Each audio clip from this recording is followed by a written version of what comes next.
Viral aksi dua remaja curi besi selokan sore hari terekam CCTV di Bekasi. Beredar sebuah video, detik-detik pencurian besi selokan terekam CCTV.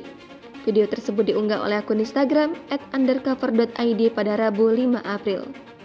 Diketahui, pencurian besi selokan terjadi di perumahan Jaya Sampurna Residence Cikarang, Serang Baru, pada Senin 3 April lalu.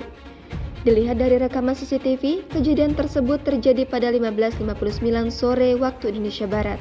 Terlihat pada video tersebut, salah satu pelaku mengenakan baju hitam berjalan dari kejauhan. Tak lama kemudian, salah satu pelaku lainnya mengendarai motor yang menyusul dari belakang. Sudah direncanakan, aksi keduanya berjalan mulus.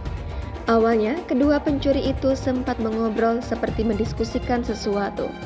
Ketika sampai di depan besi selokan itu, mereka diam dan melihat situasi keadaan sekitar perumahan.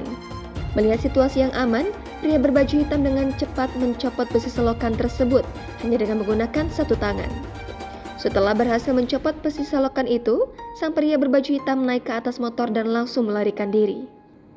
Unggahan video itu pun menuai beragam komentar dari warganet yang menyoroti aksi kedua pencuri besi itu. Tak sedikit warganet yang geram serta mengkritik jika pencurian besi selokan itu dapat mencelakai orang lain. Jangan lupa subscribe, share, komen, dan like ya!